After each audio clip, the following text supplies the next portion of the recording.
नमस्कार दोस्तों, मैं आशीष स्वागत करता हूं आपका पैशन कंपटीशन में सीटेट के प्रीवियस ईयर पेपर के सीरीज में। आज हम लोग डिस्कस करेंगे 21 दिसंबर 2021 के हिंदी के पेपर को। हिंदी में आपके टोटल 30 प्रश्न पूछे जाते हैं दोस्तों, जिसमें से 15 क्वेश्चंस आपके गद्यांश और पद्यांश से पूछे जाते हैं और 15 क्वेश्चंस हिंदी के पेडागोजी से पूछे जाते हैं।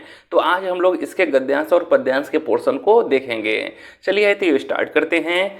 पहला प्रश्न है कि निर्देश दिया है कि नीचे दिए गए अनुच्छेद को पढ़कर पूछे गए प्रश्नों के सबसे उपयुक्त उत्तर वाले विकल्प को चुनिए। यानी कि आपको गद्यांश को पढ़ना है और फिर उसी में से आपको प्रश्न पूछा जाएगा जिसका जवाब आपको देना है। चलिए आइए तो सबसे पहले गद्यांश को पढ़ लेते हैं कि चित्रों की भाषा ऐसी स्वच्छंदता उन्मुक्तता प्रदान करती है कि पढ़ने वाला अपने कथ्य को स्वयं गढ़ता है।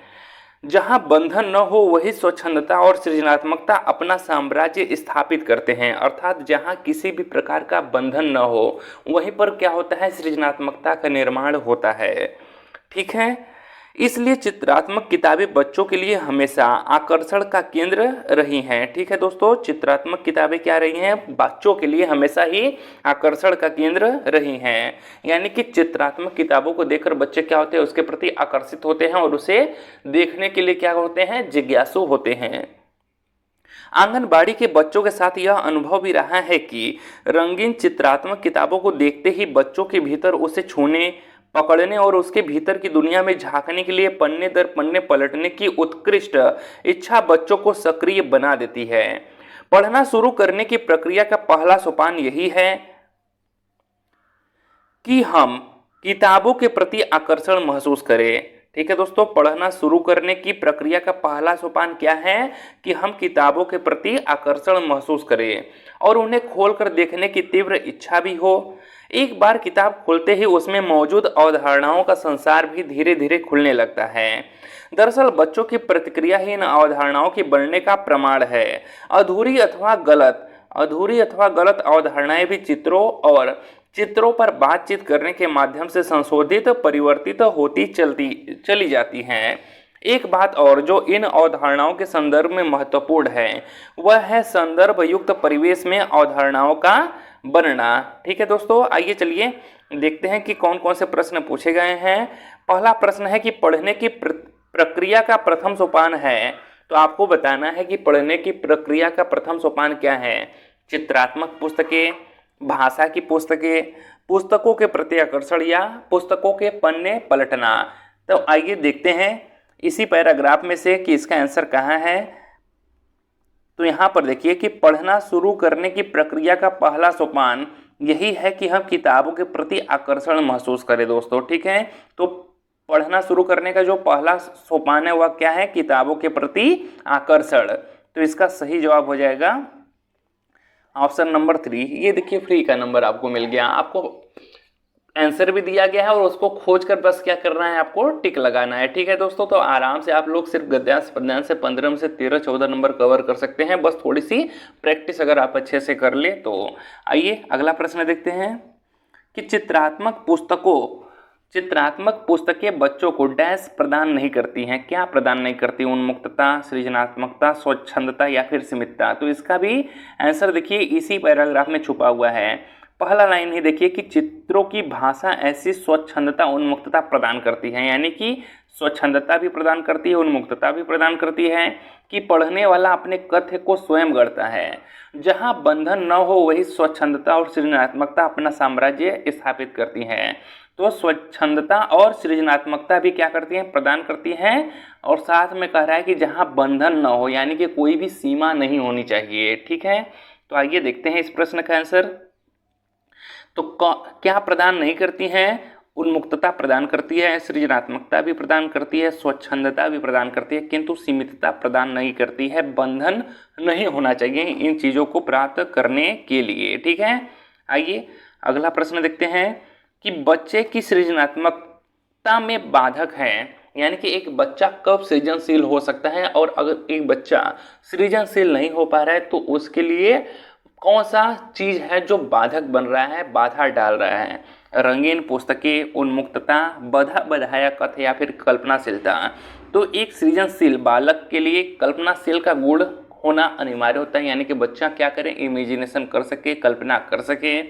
साथ में ही उन्मुक्तता का होना भी जरूरी है, और रंगीन पुस्तकें उसे सृजनशील होने में सहायता करती हैं। ठीक है, उसे देखकर बच्चा क्या करता है, थिंकिंग करता है, विचार करता है कि यहाँ पर ये सारी चीज़ें कैसे हैं, और उसके प्रति क्या करता है, वह इंटरेस्ट लेता है। तो इसका जो बाधा बधाया कथ्य है वह बच्चों को सृजनशीलता में क्या होता है, बाधक उत्पन्न करता है। तो इसका सही जवाब हो जाएगा बाधा बधाया कथ्य। आइए अगला प्रश्न देखते हैं कि जब बच्चे चित्रों को देखकर प्रतिक्रिया व्यक्त करते हैं तो इसका अर्थ है कि बच्चे अवधारणाएं बना रहे हैं, रटे रटाए उत्तर दे रहे हैं, या फिर पूछे गए प्रश्नों के उत्तर दे रहे हैं, या परीक्षा की तैयारी कर रहे हैं। तो जब आप बच्चों के सामने कोई भी फिगर रख देंगे और उसे देखकर वह क्या करे, अपनी प्रतिक्रिया स्पष्ट करे। जैसे अगर कोई फिगर है उसमें क्या है, पेड़ है, और उसके डाली पर क्या है, कौवा बैठा है, और नीचे क्या है, आपका मान लीजिए सर्प है। ठीक है दोस्तों, तो यहाँ से बच्चा देख रहा है तो वो अपनी थिंकिंग लगाएगा कि जो कौवा है डाली पर इसलिए बैठा है क्योंकि नीचे सर्प है, अगर वह नीचे उतरा तो सर्प उसे काट लेगा। ठीक है, तो यहाँ पर क्या कर रहा है बच्चा, एक प्रकार से इमेजिनेशन कर रहा है, तर्क कर रहा है। ठीक है, वह कॉन्सेप्ट बिल्ड कर रहा है, अवधारणा बना रहा है। ठीक है दोस्तों, तो इसका सही जवाब क्या हो जाएगा, अवधारणाएं बना रहा है। आइए अगला प्रश्न देखते हैं कि चित्रों पर बातचीत महत्वपूर्ण है, क्यों महत्वपूर्ण है चित्रों पर बातचीत। बच्चा बातचीत में सक्षम हो जाता है, या अधूरी व गलत अवधारणाएं संशोधित हो जाती हैं, या पाठ्यक्रम में निर्देशित है, या फिर चित्र वर्णन भाषा कक्षा का अनिवार्य अंग है। तो आइए देखते हैं पैराग्राफ कि इसमें इसका आंसर कहाँ पर छुपा हुआ है दोस्तों। ठीक है, तो यहाँ पर देखिए कि बच्चों की प्रतिक्रिया ही इन अवधारणाओं के बनने का प्रमाण है। अधूरी व गलत अवधारणाएं भी चित्रों और चित्रों पर बातचीत करने के माध्यम से संशोधित व परिवर्तित होती चली जाती हैं। यानी कि चित्रों पर बातचीत करने से क्या होता है, जो अवधारणाएं हैं, गलत अवधारणाएं वो क्या होती हैं, संशोधित और परिवर्तित हो जाती हैं। चलिए आइए देखते हैं इसका आंसर कहाँ पर है दोस्तों इसमें। तो यहाँ पर देखिए कि चित्रों पर बातचीत करने से क्या होता है, अधूरी व गलत अवधारणाएं संशोधित और परिवर्तित हो जाती हैं। आइए अगला प्रश्न देखते हैं कि अवधारणाओं के बनने के संदर्भ में महत्वपूर्ण है निराधार कल्पना, संदर्भ युक्त परिवेश, या शिक्षक निर्देश, या फिर विद्यालयी ढांचा। तो चलिए एक बार फिर से पैराग्राफ में चलते हैं। तो यहाँ पर देखिए आपका दिया गया है लास्ट वाले लाइन में कि अवधारणाओं के संदर्भ में महत्वपूर्ण है वह है संदर्भ युक्त परिवेश। ठीक है दोस्तों, अवधारणाओं के संदर्भ में क्या महत्वपूर्ण है, संदर्भ युक्त परिवेश। यानी कि एक आध प्रश्न को छोड़ दिया जाए तो लगभग सभी प्रश्नों का उत्तर हमें क्या हुआ, पैराग्राफ में ही मिल गया दोस्तों, जो कि आपको फ्री का नंबर मिल जा रहा है अगर आप थोड़ा सा क्या करें, सिर्फ ध्यान लगा दें। ठीक है, तो इसका सही जवाब क्या हो जाएगा, संदर्भ युक्त परिवेश। आइए अगला प्रश्न देखते हैं। शारीरिक में प्रत्यय है, यह देखिए हिंदी व्याकरण से पूछा गया प्रश्न है दोस्तों, उपसर्ग और प्रत्यय से। तो आपको बताना है कि शारीरिक में प्रत्यय है रिक, इक या फिर क। तो सबसे पहले हम आपको बता दें कि प्रत्यय होता क्या है। तो वे शब्दांश जो किसी शब्द के पीछे जोड़कर उसके अर्थ में परिवर्तन करते हैं उसे क्या कहते हैं, प्रत्यय। याद रखिएगा दोस्तों, प्रत्यय हमेशा शब्द के पीछे जोड़ते हैं। और शारीरिक की बात करें तो इसमें इक प्रत्यय है, शरीर प्लस इक मिलकर शारीरिक बनता है। आइए अगला प्रश्न देखते हैं। चित्रात्मक किताबें में चित्रात्मक शब्द हैं, यह भी देखिए व्याकरण से प्रश्न है दोस्तों। तो चित्रात्मक किताबें, यहाँ पर जो चित्रात्मक है वह क्या कर रहा है, किताबों की विशेषता बतला रहा है कि किताबें कैसी हैं, चित्रात्मक हैं।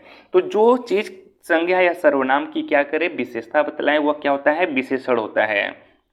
तो यहाँ पर आपका जो चित्रात्मक है वह क्या हो जाएगा दोस्तों, विशेषण हो जाएगा। आइए अगला प्रश्न देखते हैं। अगला प्रश्न है कि निम्न में से कारक चिन्ह नहीं है, का, के, की या फिर की। तो सबसे पहले आइए जान लेते हैं कि कारक कहते किसे हैं।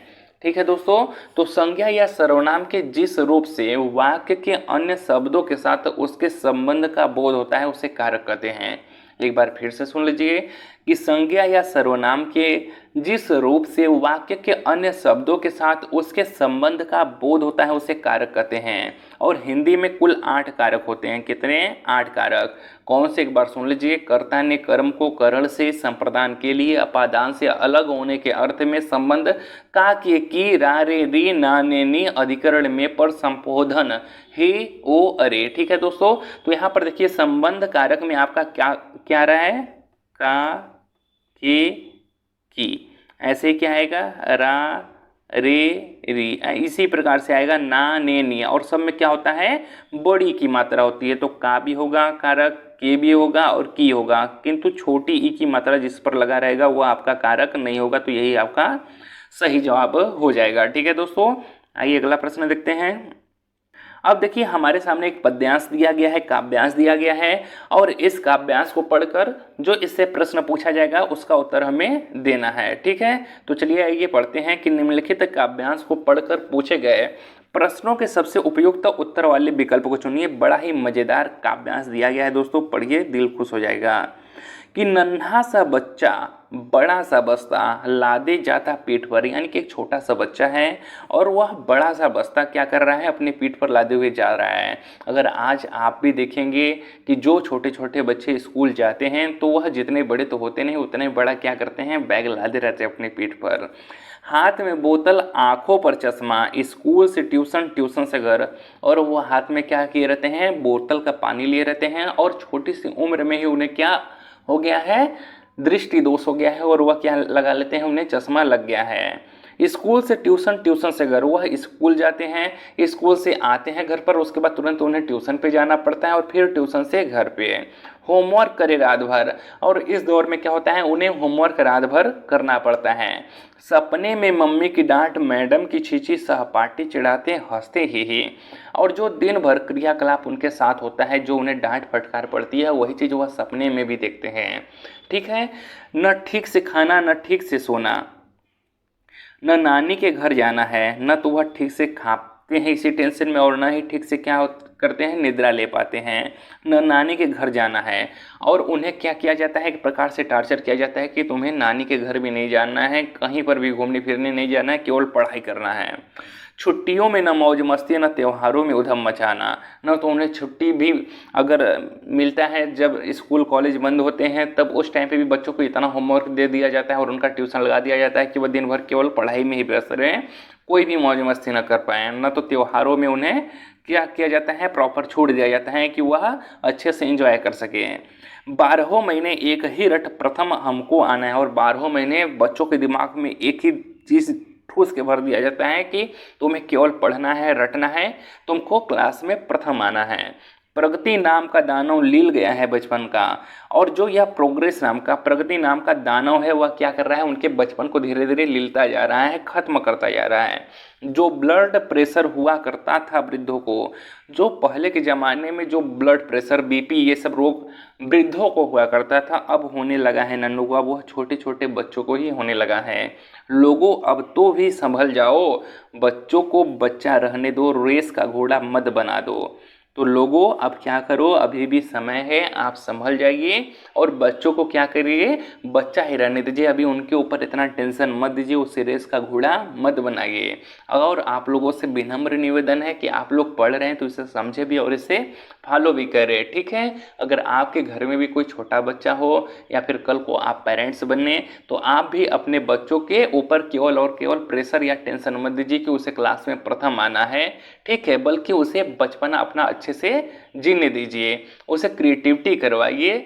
जैसा कि हमारा एनसीईआरटी 2005 कहता है कि बच्चों को करके सिखाने पर बल दीजिए, रटाने पर मत बल दीजिए। ठीक है, आइए देखते हैं इससे कौन कौन सा प्रश्न पूछा गया है। पहला है कि बचपन को किसने समाप्त कर दिया है? प्रगति की अपेक्षा, स्कूल का अनुशासन, ट्यूशन का भुगतान, या फिर माता पिता का प्यार।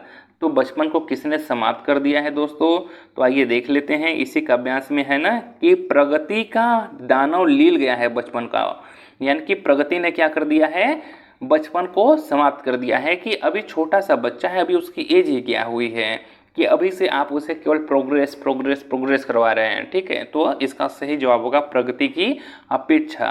आइए अगला प्रश्न देखते हैं कि कविता में बच्चा व्यस्त रहता है, खेलने कूदने में, पढ़ने लिखने में, मौज मस्ती में या फिर उधम मचाने में।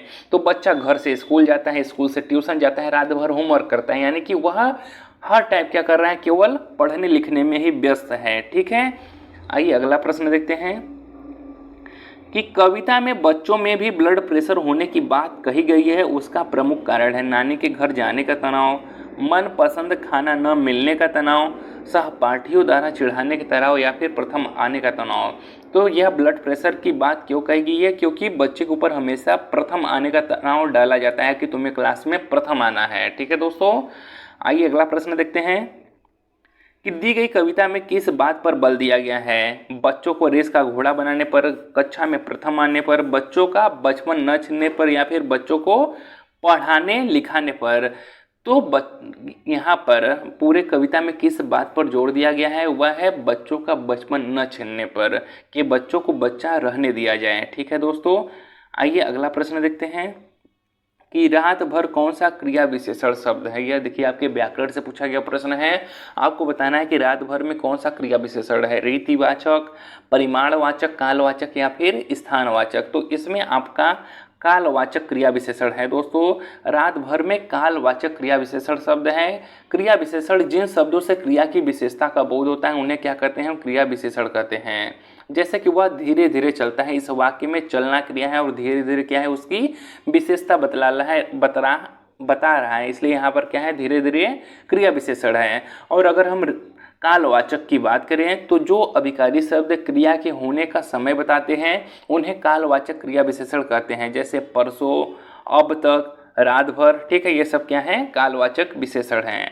आइए इस वीडियो का लास्ट प्रश्न देखते हैं दोस्तों। बचे हुए हिंदी के 15 पेडागोजी के प्रश्नों को हम लोग नेक्स्ट वीडियो में डिस्कस करेंगे। चलिए आइए लास्ट प्रश्न देखते हैं कि प्रगति में उपसर्ग वह मूल शब्द है। तो आपका देखिए जो हम लोग गद्यांश पोर्शन किया है तो वहाँ पर प्रत्यय से एक प्रश्न पूछा गया था और यहाँ पर देखिए पद्यांश में आपके उपसर्ग से एक प्रश्न पूछ दिया गया है, यानी कि उपसर्ग और प्रत्यय से 2 प्रश्न आपको हर पेपर में देखने को मिल जाएंगे, तो आप अच्छे से तैयार कर लीजिएगा।